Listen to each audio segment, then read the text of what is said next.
When I was a kid, I used to think that pork chops and karate chops were the same thing. I thought they were both pork chops.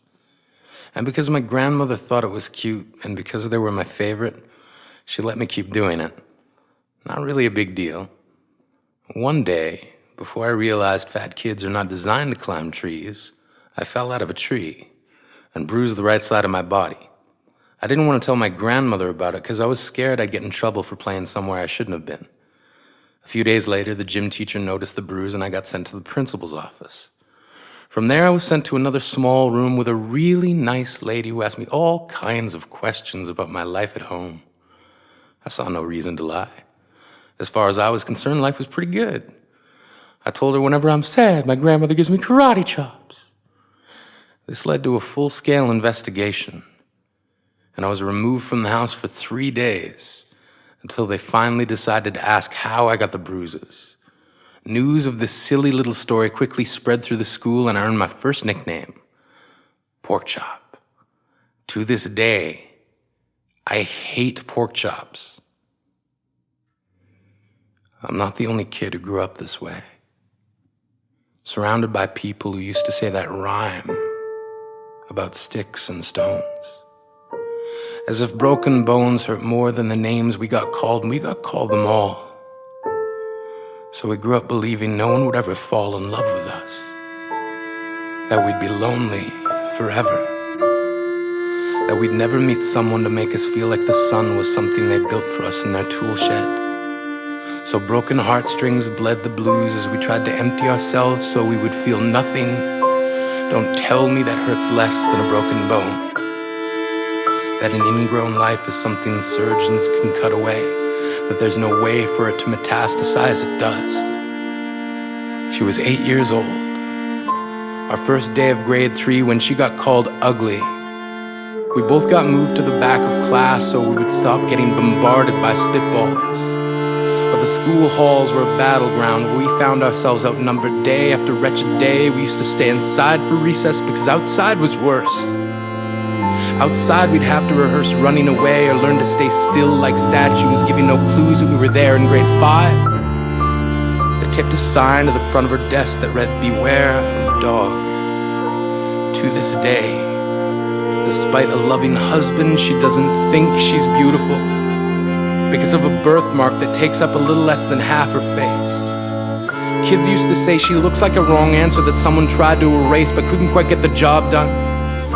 And they'll never understand that she's raising 2 kids whose definition of beauty begins with the word mom, because they see her heart before they see her skin, because she's only ever always been amazing. He was a broken branch grafted onto a different family tree, adopted, not because his parents opted for a different destiny. He was 3 when it became a mixed drink of 1 part left alone and 2 parts tragedy. Started therapy in 8th grade, had a personality made up of tests and pills, lived like the uphills were mountains and the downhills were cliffs, 4/5 suicidal, a tidal wave of antidepressants, and an adolescence being called pauper. 1 part because of the pills, 99 parts because of the cruelty. He tried to kill himself in grade 10 when a kid who could still go home to mom and dad had the audacity to tell him, "Get over it." As if depression is something that can be remedied by any of the contents found in a first aid kit. To this day, he is a stick of TNT lit from both ends. Could describe to in detail the way the sky bends in the moments before it's about to fall. And despite an army of friends who all call him an inspiration, he remains a conversation piece between people who can't understand. Sometimes being drug-free has less to do with addiction and more to do with sanity. We weren't the only kids who grew up this way. To this day, kids are still being called names. The classics were, "Hey stupid," "Hey spaz." Seems like every school has an arsenal of names getting updated every year. And if a kid breaks in a school and no one around chooses to hear, do they make a sound? Or they're just background noise from a soundtrack stuck on repeat when people say things like kids can be cruel? Every school was a big top circus tent, and the pecking order went from acrobats to lion tamers, from clowns to carnies. All of these miles ahead of who we were freaks. lobster-clawed boys and bearded ladies, oddities juggling depression and loneliness, playing solitaire, spin the bottle, trying to kiss the wounded parts of ourselves and heal. But at night, while the others slept, we kept walking the tightrope. It was practice, and yes, some of us fell. But I want to tell them that all of this is just debris left over when we finally decide to smash all the things we thought we used to be. And if you can't see anything beautiful about yourself, get a better mirror. Look a little closer. Stare a little longer. Because there's something inside you that made you keep trying despite everyone who told you to quit. You built a cast around your broken heart and signed it yourself. You signed it. They were wrong. Because maybe you didn't belong to a group or a clique. Maybe they decided to pick you last for basketball or everything. Maybe you used to bring bruises and broken teeth to show and tell but never told. Because how can you hold your ground if everyone around you wants to bury you beneath it? You have to believe that they were wrong. They have to be wrong. Why else would we still be here? We grew up learning to cheer on the underdog because we see ourselves in them.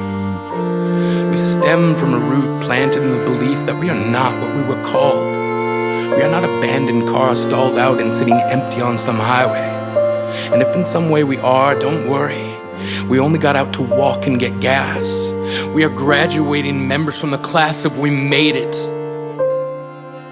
Not the faded echoes of voices crying out names will never hurt me. Of course, they did. But our lives will only ever always continue to be a balancing act that has less to do with pain and more to do with beauty.